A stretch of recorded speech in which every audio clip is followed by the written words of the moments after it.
안녕하세요. 나아가는 예배 참석하신 여러분 한 분 한 분 환영합니다. 오늘은 오랜만에 온라인으로는 처음인 것 같은데요. 들려드리는 노래를 하나 먼저 저희가 불러드리고 그러면서 열어보도록 하겠습니다. 선곡해주신 박용건 형제님께서 곡 소개를 좀 해주시죠. 네. 이번에 부를 노래는 여러분도 잘 아시는 노래일 거예요. 강산의 씨의 제목이 정말 긴 노래인데 거꾸로 강을 거슬러 오르는 저 힘찬 연어들처럼이라는 곡입니다. 이 노래는 잘 모르시는 분들이 많으실 텐데 이 노래는 특별히 IMF 때 MBC가 강산의 씨에게 국민들에게 좀 힘을 줄 수 있는 노래를 좀 만들었으면 좋겠다 해가지고 그때 만들어진 거래요. 저도 처음 알았네요. 네, 그죠. 근데 이게 보면 이렇게 힘은 나나요? 그럼요. 가사는 정말 너무 좋은 것 같아요. 가사가. 그래서 특별히 수고하고 있는 많은 의료진 분들 있잖아요. 벌써 2달 넘게. 네. 이게 길어지면 사실 사람이 지치는데 그분들에게 꼭 이 노래가 들려졌으면 좋겠다고 생각합니다. 네, 또 의료진 분들 특별히 고생하고 계시지만 그쵸. 또 실제로 코로나를 앓고 계신 그렇죠. 분들 또 조심하시느라 또 이렇게 집에 계신 분들 또 그런 여파로 많이 이런저런 어려움을 겪고 계신 분들이 진짜 많은 것 같아요. 네, 마음의 병이 많이 생기니까 확진이 안 되더라도 마음의 병이 정말 많이 생기셨을 것 같아요. 네, 그래서 힘 내셨으면 좋겠다는 의미로 응원의 노래를 하나 불러드리도록 하겠습니다. 네, 코로나19와 사투를 벌이고 있는 대구 경북 지역. 전국 시민들의 정성과 온정이 이어지고 있습니다. 의료진들에겐 응원의 손편지가 쏟아지고 있고요. 또 소액 기부자들도 아주 특별한 방법으로 격려하는 마음을 전하고 있습니다. 흐르는 강물을 거꾸로 거슬러 오르는 연어들의 도무지 알 수 없는 그들만의 신비한 이유처럼 그 언제서부터인가 걸어오는 이 길 앞으로 얼마나 더 많이 가야만 하는지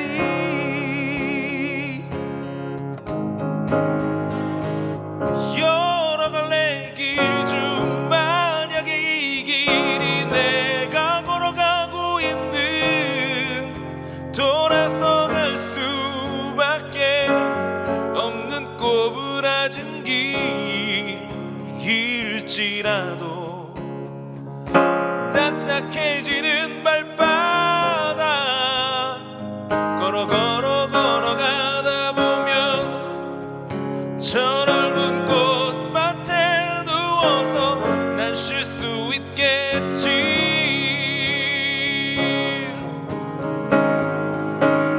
그래도 나에겐 너무나도 많은 축복이란 걸 알아.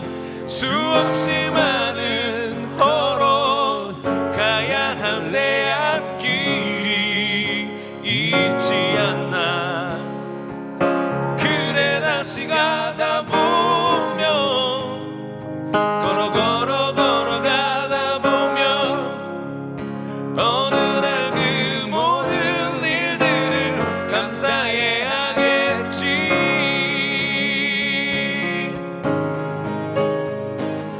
여러 갈래 길 중 만약에 이 길이 내가 걸어가고 있는 막막한 어둠으로 별빛조차 없는 길일지라도 포기할 순 없는 거야.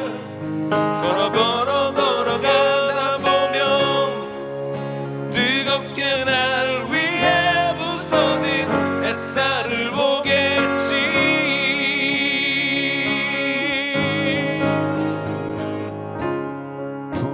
보이지도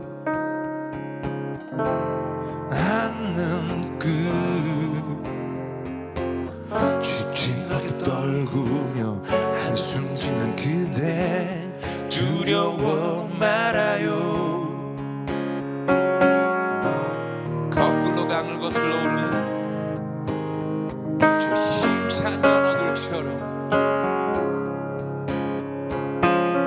걸어가다 보면 걸어가다 보면 걸어가다 보면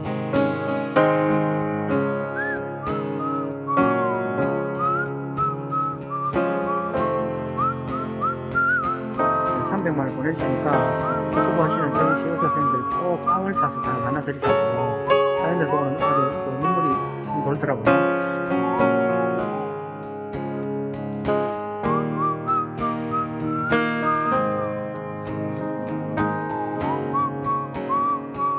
저런 의료 기술을 가지고 있는 것도 아니니까 피고민들한테 돈을 드리면 그분들이 좀 더 하시는데 도움이 되지 않을까 해서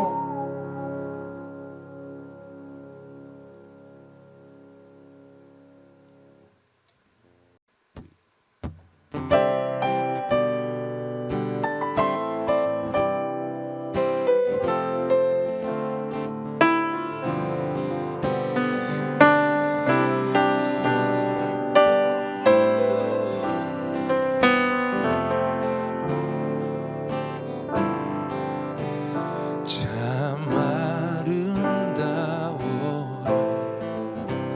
주님의 세계는 저 솔로몬의 옷보다 더 고운 백합화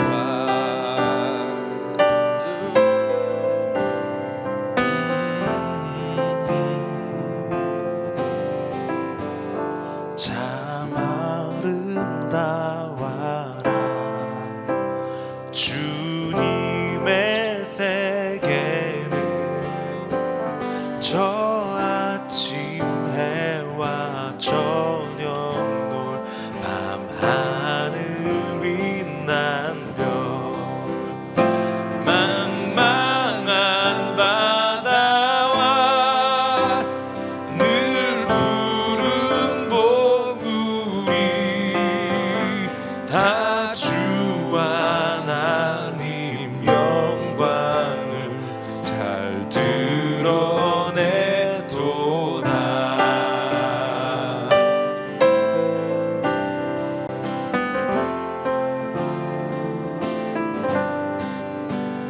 참 아름다워라 주님의 세계는 저 산에 부는 바람과 잔잔한 시냇물 그 소리 가운데 주 음성 들리니 주 하나님의 큰 뜻을 내알 듯하도다. 주 찬송하는 듯 저 맑은 새소리 내 아버지의 지으신 그 솜씨 깊도다 깊도다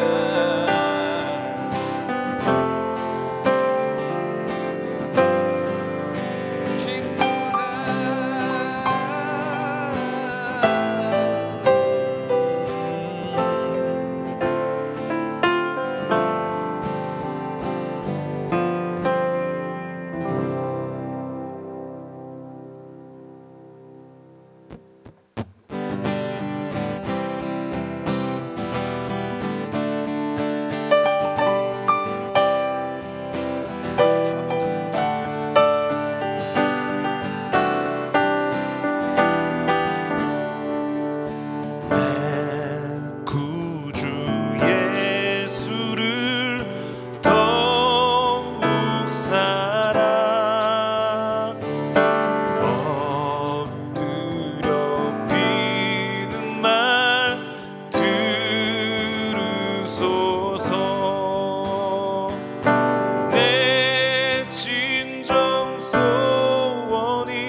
세상 떠날 때 찬양하고 숨질 때 하는 말 이것일세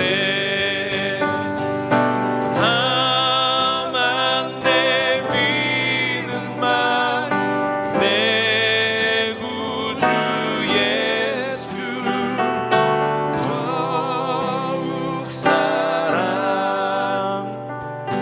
더욱 사랑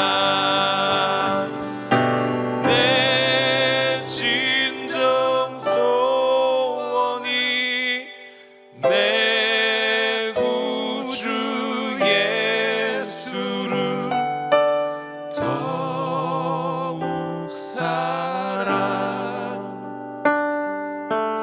더욱 사랑.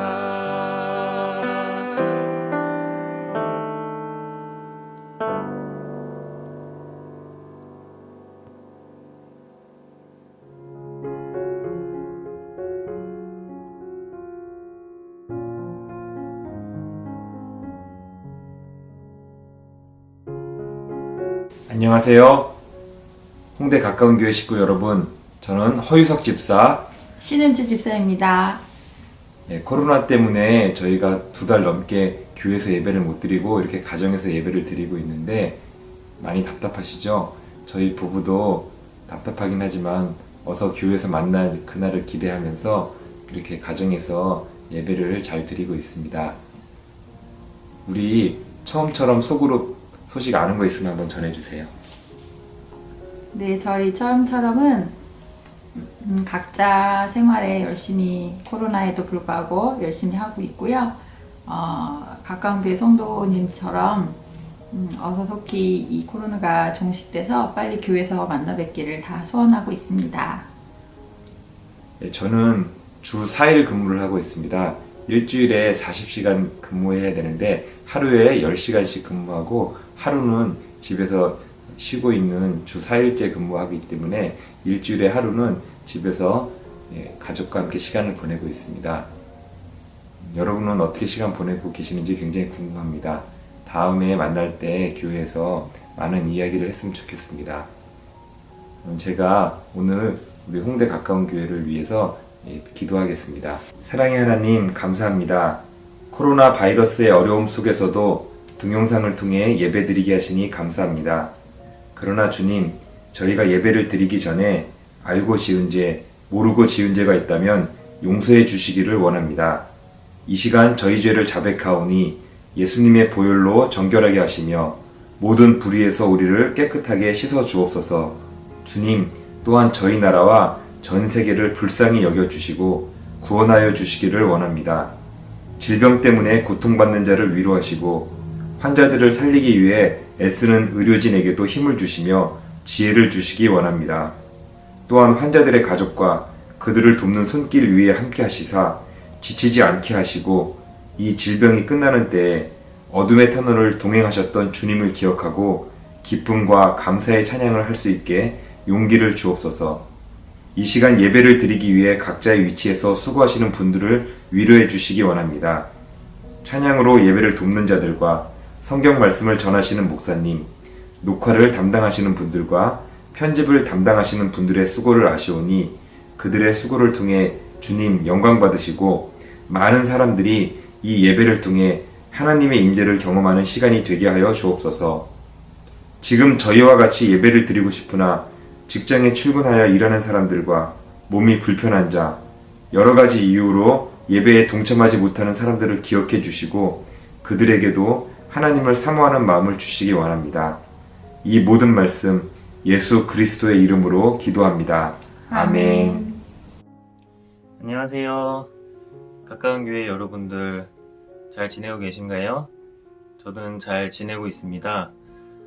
코로나 때문에 이렇게 실제로 만나지는 못하지만 온라인으로라도 이렇게 만날 수 있는 게 굉장히 반가운 것 같고요. 힘든 시기지만 모두 다 잘 이겨내고 있는 것 같고 또 이겨낼 수 있을 거라고 소망하고 있습니다.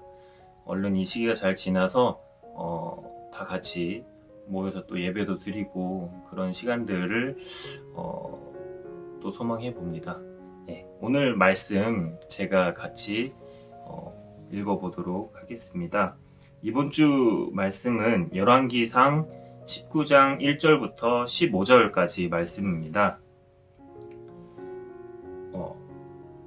읽어보겠습니다. 아합 왕은 이세벨에게 가서 엘리야가 한 일을 다 들려주었습니다. 엘리야가 모든 예언자들을 칼로 죽인 일도 말해주었습니다. 그러자 이세벨이 엘리야에게 사자를 보내서 말했습니다.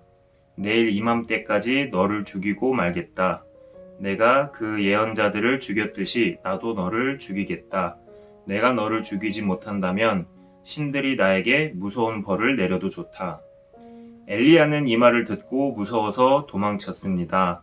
엘리야는 자기 종을 데리고 갔는데 유다 땅 부엘세바에 이르렀을 때에 그 종을 거기에 남겨두었습니다. 엘리야는 하루 종일 광야로 걸어 들어갔습니다. 그러다가 한 로뎀 나무 밑에 앉아서 하나님께 죽여달라고 기도했습니다. 여호와여, 이제는 다 되었습니다. 내 목숨을 거두어 가십시오. 나는 내 조상들보다 나을 것이 없습니다. 그리고 엘리야는 로뎀 나무 밑에 누워 잠이 들었습니다.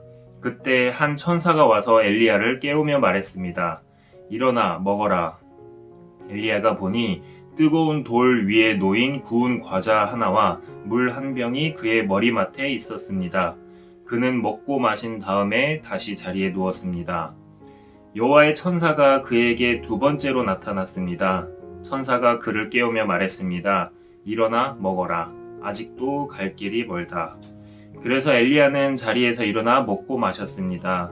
그 음식을 먹고 힘을 얻어 엘리야는 40일 동안 밤낮으로 걸어서 하나님의 산인 시내산으로 갔습니다. 시내산에 도착한 엘리야는 한 동굴 속에 들어가 밤을 지냈습니다. 여호와께서 그에게 말씀하셨습니다. 엘리야야, 어찌하여 여기에 있느냐?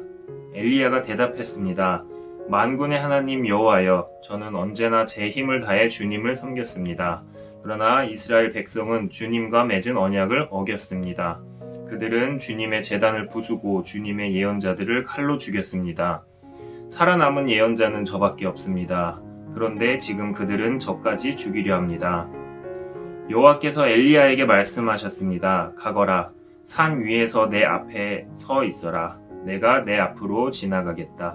그러더니 매우 센 바람이 불어와 여호와 앞에서 산을 가르고 큰 바위를 쪼갰습니다. 그러나 여호와께서는 그 바람 속에 계시지 않았습니다. 바람이 불고 난 뒤에 지진이 일어났습니다. 그러나 그 지진 속에도 여호와께서는 계시지 않았습니다. 지진이 일어난 뒤에 또 불이 났지만 그 불 속에도 여호와께서는 계시지 않았습니다. 불이 난 뒤에는 조용하고 부드러운 목소리가 들렸습니다. 엘리야는 그 소리를 듣고 겉옷으로 얼굴을 가렸습니다. 그리고 밖으로 나가서 동굴 입구에 섰습니다. 그때 어떤 소리가 들려왔습니다. 엘리야야, 어찌하여 여기에 있느냐? 엘리야가 대답했습니다.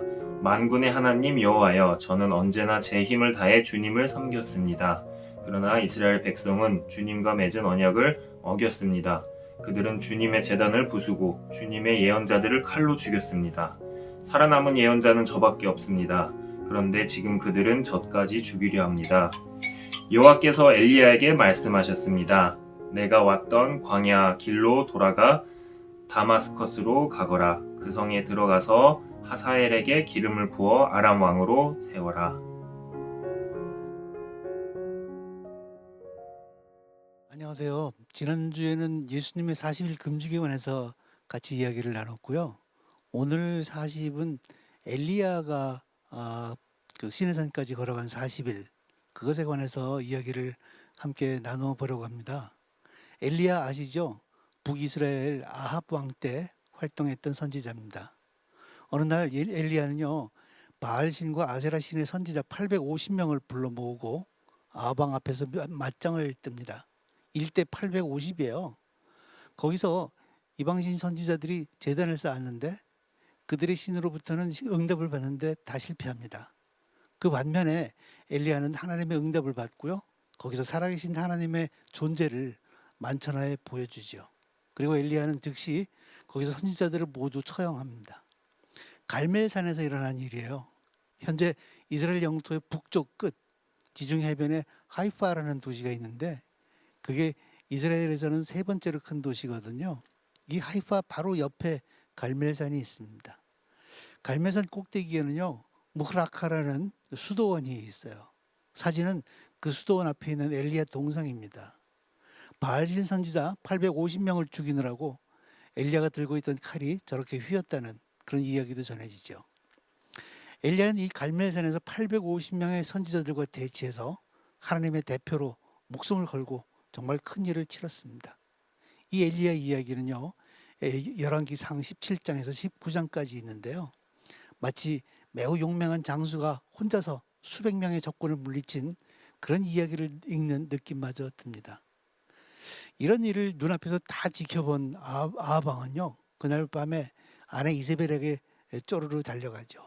여보 엘리야라는 놈이 글쎄 그렇게 우리가 가지고 있던 그 선지자 850명과 맞짱을 떴잖아. 근데 그 850명을 완전히 박살냈어. 우리 쪽 선지자들이 다 죽어버렸잖아. 어떡하지?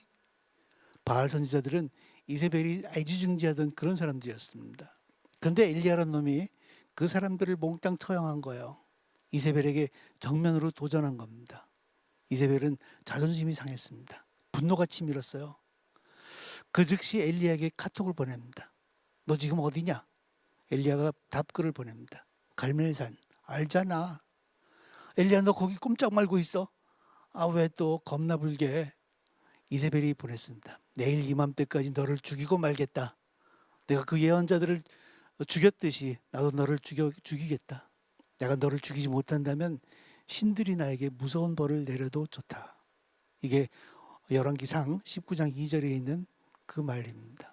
독사 같은 여자예요. 엘리야는 어떻게 반응했을까요? 이세벨의 이런 협박을 듣고 껄껄껄껄 웃으면서 마음대로 해보렴. 하나님이 가만히 있을 줄 아니?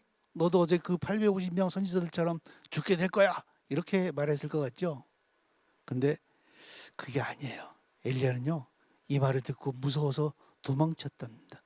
어디까지 도망친 줄 아세요? 갈멜산에서 떠나서 브엘세바라는 곳까지 도망쳤습니다. 당시에는요 북쪽 이스라엘 왕국을 벗어나서 남쪽 유대 왕국을 다 지나쳐 가지고 남쪽 유대 왕국 제일 남단에 있는 곳입니다. 유대 땅 중에서도 사람이 살 수 있는 지역의 가장 남쪽에 있는 곳이 바로 브엘세바거든요. 지도에서 보시는 것처럼 브엘세바는 푸른색 평야지대와 갈색 사막지대의 경계에 있는 것이에요. 그러니까 엘리야는 이스라엘 북단에서 유다 남단으로 가장 먼 곳으로 도망친 겁니다. 엘리야는 자기 종을 브엘세바에 남겨두고 하루 종일 광야로 걸어갔다고 합니다. 엘리야는 왜 그 광야로 들어갔을까요? 하나님의 목소리를 듣기 위해서? 뭔가 대책을 세우려고? 심기일전 와신상담하기 위해서? 그것도 아니었습니다. 엘리야가 광야로 간 것은요 오직 죽기 위해서였습니다. 그에게는 더 이상 희망이 없었습니다. 아합은 하나님을 전혀 무서워하지 않는 그런 막장의 왕이었거든요. 엘리야가 아합 왕에게 앞으로 있을 가뭄을 예언하자마자 아합 왕은 엘리야를 죽이기 위해서 다른 나라들까지도 샅샅이 뒤지며 쫓아다닌 그런 사람이에요. 그런 아합 왕 뒤에는요 그의 아내 이세벨이 있었습니다. 시돈의 바알 제사장, 외국 시돈의 바알 제사장 딸이에요. 보통 사람이 아닙니다. 아합과 결혼한 후에 이스라엘 땅에 본격적으로 바알 신상과 아세라 신상을 세우게 한 장본인이었습니다. 이세벨은 매우 강한 여자였어요. 온갖 잔혹한 일을 서슴없이 저지르는 그런 여자였습니다. 예컨대 아합 왕이 포도원을 갖고 싶다고 하자 그 포도원 주인 나봇을 서슴없이 죽이고 포도원을 차지한 그런 여자였습니다. 이세벨은 그 어떤 언행 속에서도 하나님에 대한 두려움이 전혀 없는 그런 사람이었죠. 그 이세벨이 엘리야에게 표적을 겨누고 신의 벌을 받는 한이 있더라도 꼭 엘리야 당신을 죽이겠다라고 선언한 상태예요. 이스라엘 역사상 가장 악하고 잔혹한 아합 왕 부부 이세벨과 아합 그 두 사람이 무슨 손해를 보더라도 엘리야를 꼭 살해하겠다라고 작심한 것입니다. 엘리야가 죽는 것은요 이제 시간 문제였습니다. 그 엘리야처럼 우리도 수많은 두려움 가운데 살고 있습니다. 요즘 우리에게 가장 먼저 와닿는 두려움이 뭐예요? 전 세계에 퍼져가는 전염병, 코로나19 바이러스라는 병이죠. 매일 보도되는 확진자의 수, 사망자의 수가 놀랄 정도입니다. 이 전염병 때문에 우리는 모두 출입을 자제하고 또 모임도 예배도 중지하고 학교도 문을 닫았습니다. 어쩌다 밖에 나가도 마스크를 철저히 쓰고 다니죠. 치사율이 높은 이 병에 혹시 내게 전염될까 봐, 그리고 또 혹시 내가 다른 사람에게 전염시킬까 봐, 그래서 나나 누군가가 죽게 될까 봐, 그게 두려운 겁니다. 우리나라가 처해 있는 국제적 상황이나 또 국내 상황도 두렵기 짝이 없습니다. 그걸 여기서 어떻게 다 말하겠어요? 이런저런 상황들이 두렵고 화가 나지만 딱히 해결책도 없습니다.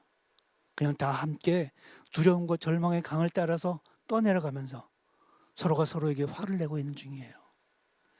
엘리야가 두려움에 빠진 것처럼, 아합과 이세벨의 손에 죽게 될 그 두려움에 빠진 것처럼 우리도 두려움에 빠졌습니다. 우리는 이제 어떻게 해야 될까요? 성경은 그 두려움 가운데 엘리야가 한 일을 기록합니다. 엘리야는 기도했습니다. 거기서 엘리야가 기도한 거예요. 광야 속의 어느 로뎀 나무 밑에 앉아서 엘리야는 기도를 했습니다.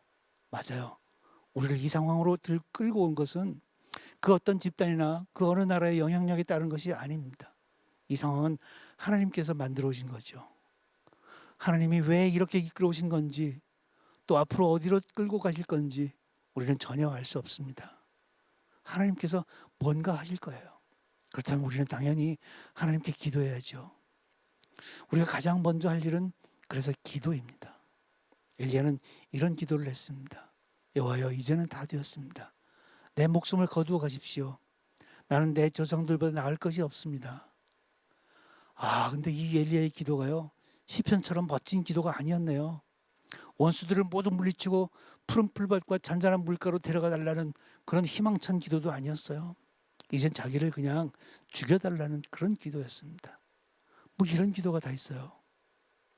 엘리야의 두려움은 절망으로 바뀌었습니다. 하나님의 도우심이 더 이상 필요 없을 정도라고 생각하게 그렇게 된 거예요. 그래서 차라리 목숨을 끊어달라고 기도합니다. 우리도 엘리야처럼 우리를 죽여달라고 기도해야 될까요? 그런데요, 엘리야의 기도의 핵심은요, 죽음에 있는 게 아니었습니다. 그의 기도는 사실 하나님께 모든 것을 맡긴다는 고백이었죠. 나는 당신 앞에서 이미 죽은 것과 다름없습니다. 죽이든 살리든 이젠 알아서 하세요. 이런 기도했습니다. 우리가 두려워하는 모든 것들이 정말 하나님의 역사하심 속에 있다는 것을 믿는다면 우리 기도도 마찬가지일 것입니다. 우리가 할 수 있는 것은 더 이상 없어요. 우리는 이미 죽은 거나 다름없습니다. 하나님 모든 걸 맡겨드립니다. 죽이든 살리든 이제 알아서 하세요. 우리는 우리의 온 마음을 담아서 이런 진정한 기도를 시작해야 합니다. 엘리야가 그렇게 기도했을 때부터 하나님께서 엘리야를 향해 뭔가를 하기 시작하셨습니다. 우리도 지금 그게 필요하거든요. 하나님이 뭔가 해주기 시작하는 거, 그게 꼭 필요한데요. 이제부터 하나님이 엘리야에게 뭘 하셨는지 한번 살펴봅니다. 엘리야가 그렇게 기도하다가 잠이 들었어요. 그런데 천사가 그를 깨우면서 말합니다. 일어나 먹어라. 19장 5절 말씀이에요. 깨어나서 보니까 자기 옆에 물 하나와 또 떡 하나가 있었습니다. 엘리야는 그걸 먹고 또 잠이 들었어요. 천사가 두 번째로 나타나서 그를 깨우며 말했습니다. 일어나 먹어라. 아직도 갈 길이 멀다. 두렵다 못해 절망에 빠진 엘리야에게 하나님이 다가오셨죠. 하나님이 그에게 제일 먼저 권고한 것은 일어나 먹어라 라는 것이었습니다. 그리고 엘리야는 그것을 먹고 기운을 차렸습니다. 이것은 성경을 통해서 하나님께서 우리에게 주시는 말씀입니다. 일어나 먹어라. 그래요. 우리는 일어나야 합니다. 하나님 우리가 절망하고 쓰러져 누워있기를 원하지 않으십니다. 잠에서 깨어나서 이제 정신 차리라는 것이죠. 하나님은 우리를 버려두지 않으십니다. 그동안 우리를 계속 지켜보시면서 천사를 보내서 우리를 지켜 오신 그런 분이에요. 하나님 앞으로도 우리에게 필요한 것들을 계속 주실 것입니다. 그래서 우리는 먹어야 합니다. 하나님께서 마련하신 떡과 물을 먹어야 하는 거예요. 그것은 하나님의 말씀이죠.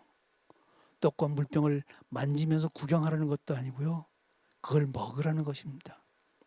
우리는 그동안 하나님의 말씀을 정말로 먹어봤던가요?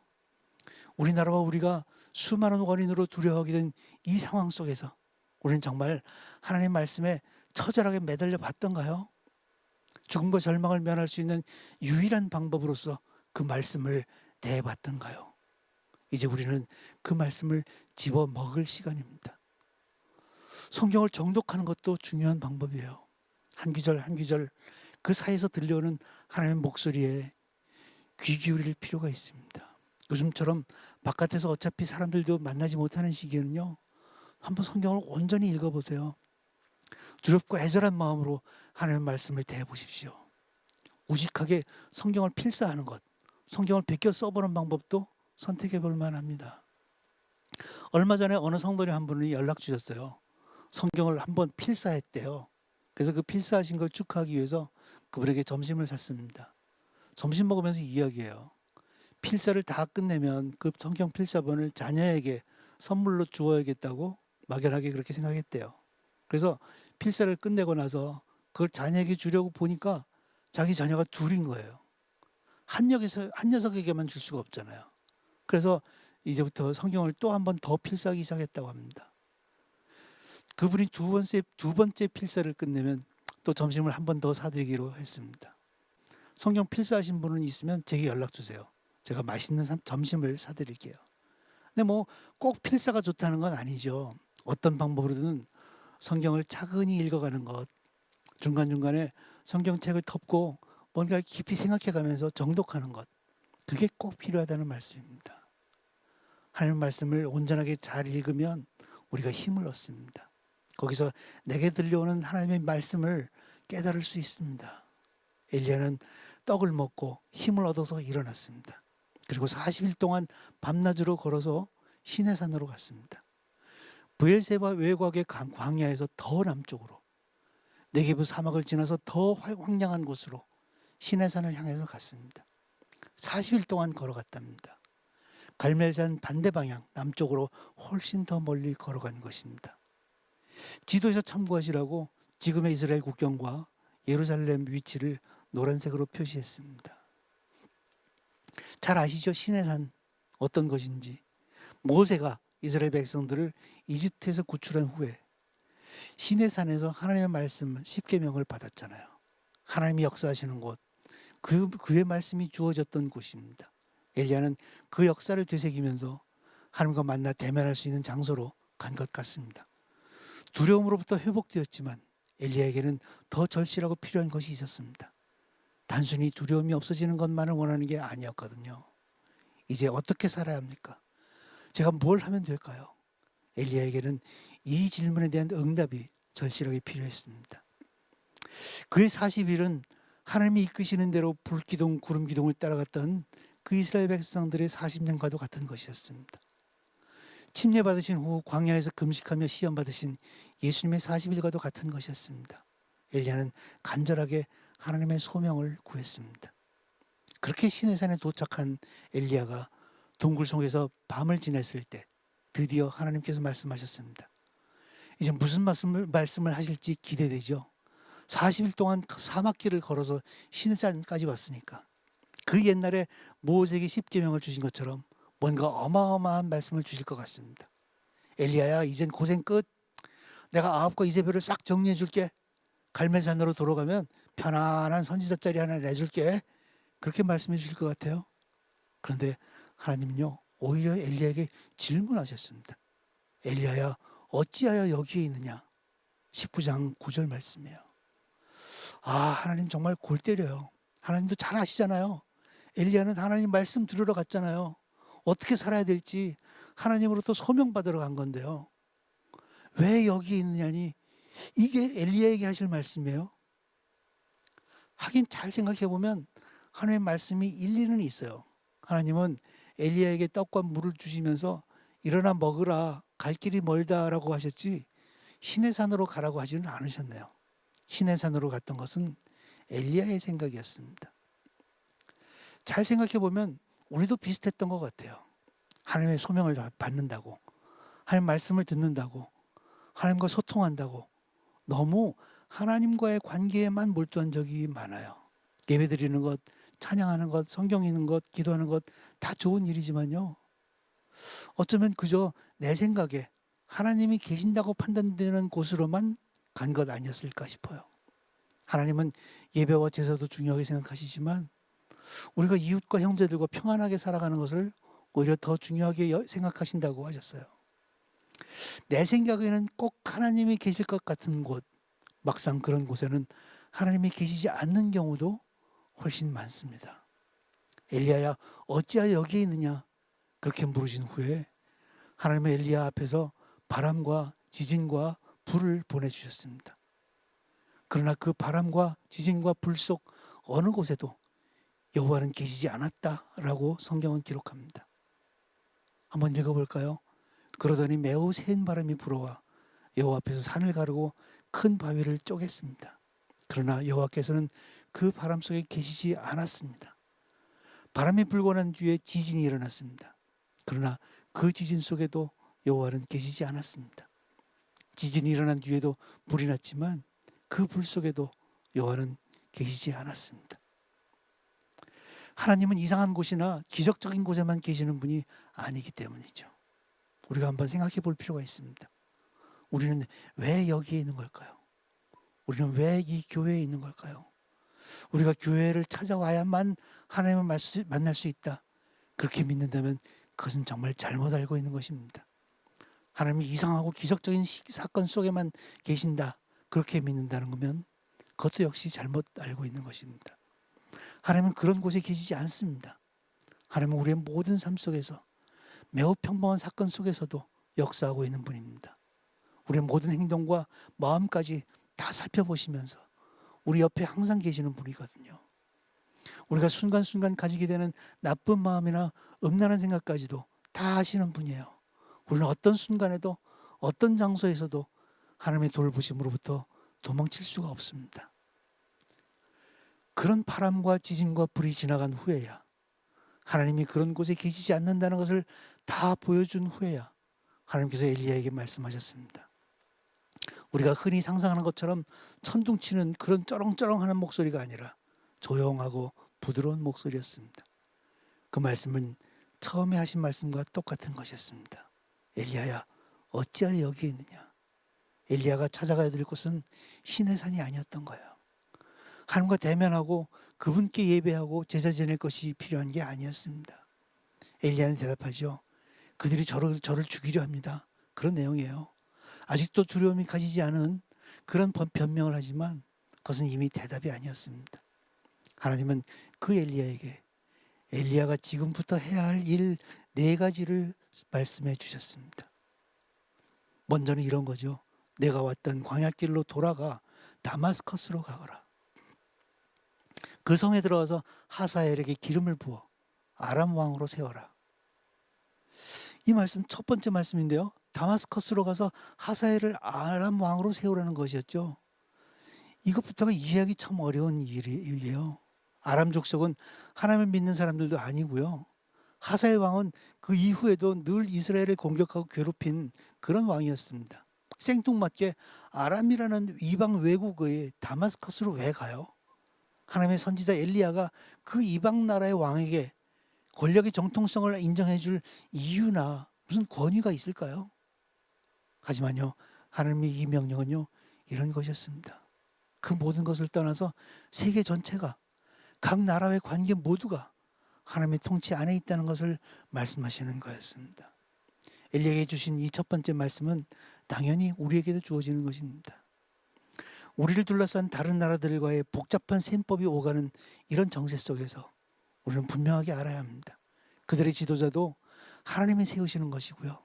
그들의 움직임과 우리나라와의 관계도 하나님이 이끄시는 일이라는 것을요. 하나님의 셈법이 어떤 것인지 우리는 전혀 짐작조차 할 수 없습니다. 그러나 당장 우리는 우리 눈에만 보이는 좁은 시각을 버리고 하나님의 눈으로 더 넓은 것을 보아야 합니다. 지레 겁먹고 두려워하고 염려할 필요가 없습니다. 하나님은 저 멀리 아람 왕 하사엘까지도 왕으로 세우시는 그런 분이기 때문에요. 우리는 믿습니다. 누가 우리에게 무슨 일을 행하든지, 언제 무슨 병이 번져가고 무슨 일이 벌어지든지 하나님 언제나 그분의 방법으로 우리들을 꼭 지켜주실 것입니다. 엘리야에게 주어진 두 번째 말씀은 이거예요. 그런 다음에 님시의 아들 예후에게 기름을 부어 이스라엘 왕으로 세워라. 왕을 세우는 일을 시작하라는 말씀이죠. 물론 그 일을 주도하시는 분은 하나님입니다. 그런데 그 일을 구체적으로 실행하는 역할을 엘리야가 담당하라는 말씀이에요. 우리에게도 같은 말씀이 주어집니다. 하나님 우리가 교회와 예배에만 매달려 있으라고 하지 않으십니다. 세상에서 벌어지는 갖가지 일들 속에 들어가서 거기서 벌어지는 하나님의 사역에 구체적으로 동참하라는 명령이에요. 우리 각자에게 주어진 역할을 충실하게 하라는 것입니다.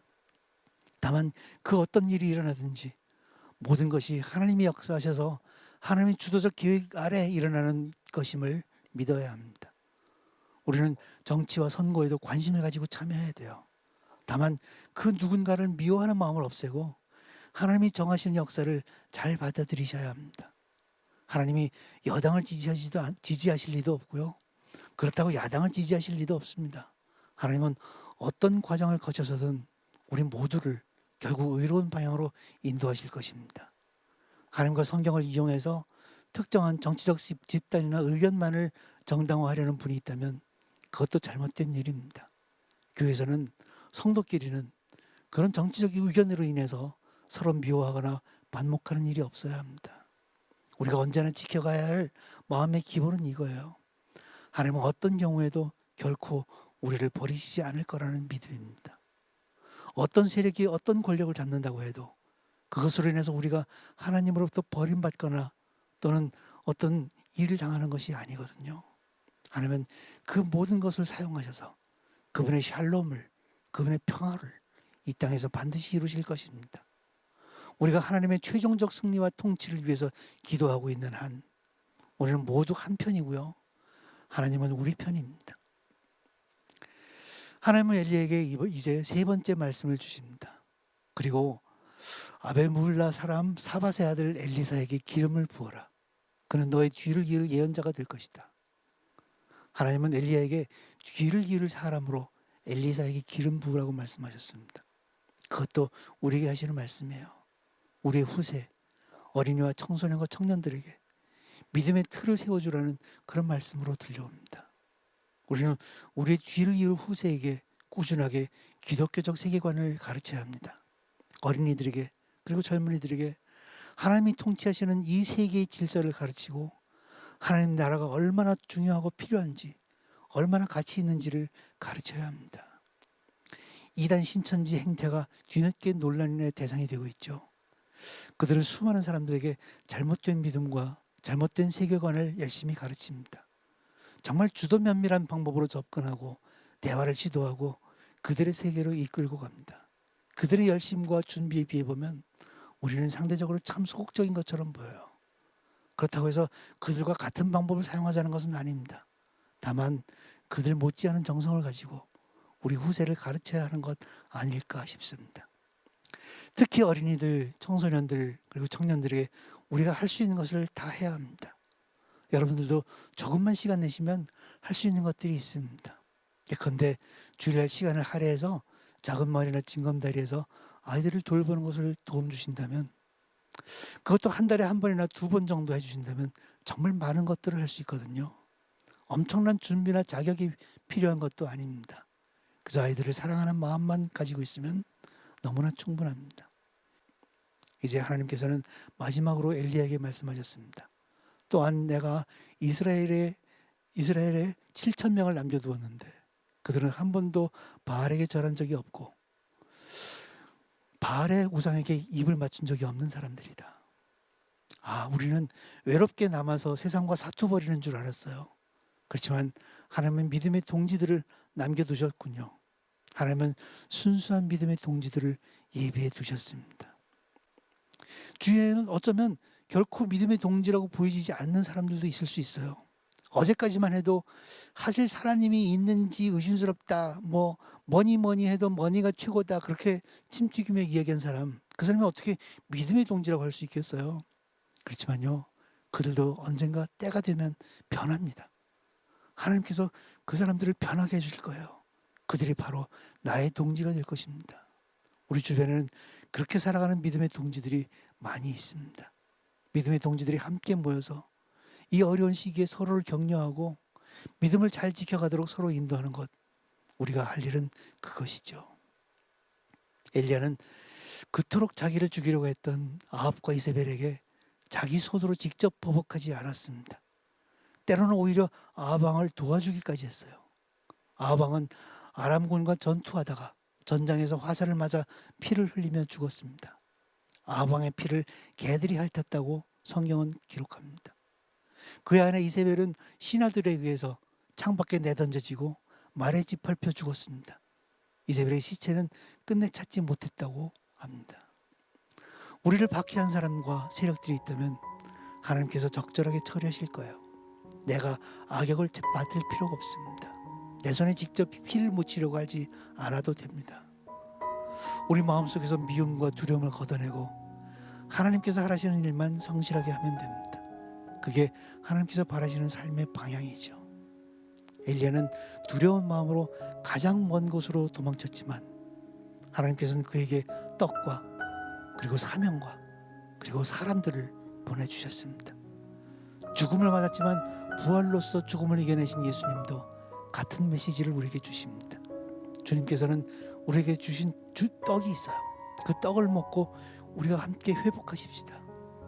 주님께서 우리에게 주시는 사람들을 그리고 사명들을 다시 확인하십시다. 그래서 주님이 남기신 그 사역을 함께 할 수 있는 우리 믿음의 동지들과 손잡으십시다. 우리가 함께 기도하셨으면 좋겠습니다.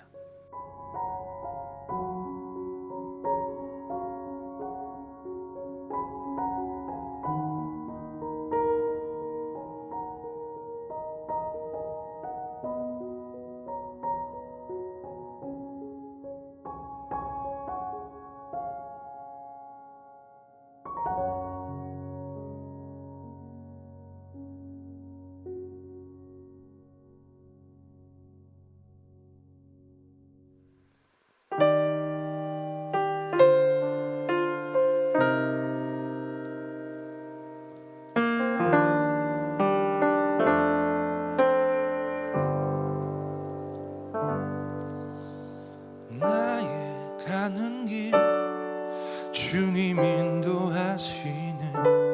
그는 보이지 않아도 날 위해 일하시네.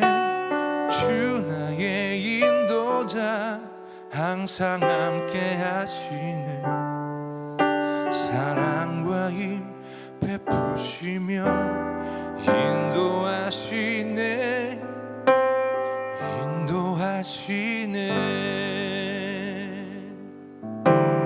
나의 가는 길 주님 인도하시네. 그는 보이지 않아도 날 위해 일하시네. 주 나의 인도자 항상 함께 하시네. 사랑과 힘 베푸시며 인도하시네. 인도하시네. 광야에 길을 만드시고 날 인도해. 사막에 강 만드신 것 보라. 하늘과 땅 변해도 주의 말씀 영원히 내 삶 속에 새 일을 행하리.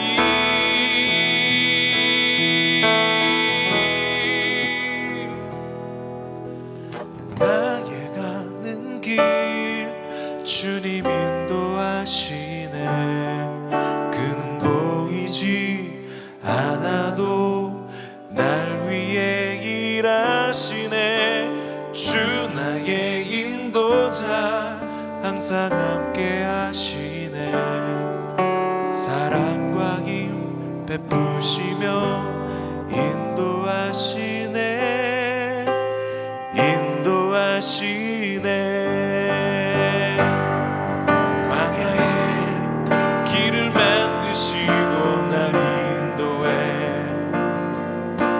사막의 강 만드신 것 보라. 하늘과 땅 변해도 주의 말씀 영원히 내 삶 속에 새 일을 행하리.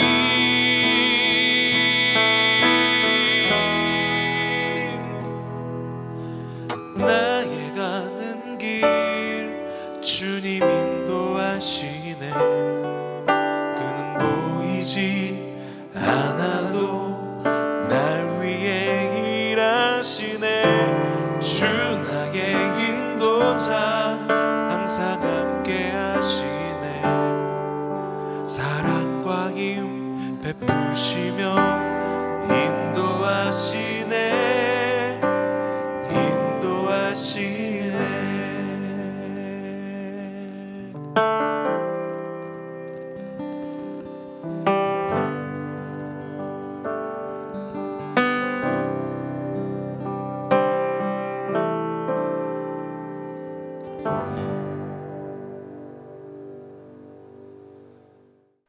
하나님 아버지 감사합니다. 오늘은 우리가 엘리야가 광야로 걸어간 40일 또 거기서 하나님께서 하신 말씀을 함께 묵상했습니다.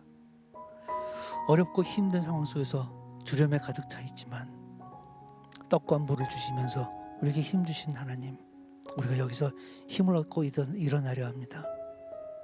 하나님의 말씀을 제대로 잘 읽는 그런 시간이 되도록 우리들을 지켜주시옵소서. 그리고 하나님께서 말씀하신 그 격려의 말씀, 이 모든 세계가 하나님의 통치 속에 있다는 것, 그리고 우리가 이 세상 속에서 해야 할 일들을 제대로 해가야 한다는 것, 그리고 우리 후세들에게 하나님의 말씀을 잘 가르쳐 가야 한다는 것, 그리고 하나님께서 만들어주신 믿음의 동지들과 함께 손잡고 사역을 계속해 나가야 한다는 것, 그 말씀을 들었습니다.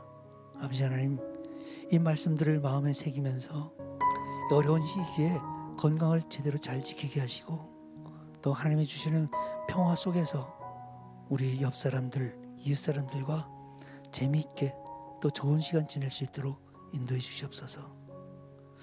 우리가 지켜가는 하루하루 주님께서 늘 통치하시고 주님께서 준비하시는 하루하루임을 깨닫게 하시고 그 안에서 기쁨으로 지낼 수 있도록 인도해 주시옵소서. 감사드리며 예수님의 이름으로 기도드렸습니다. 아멘.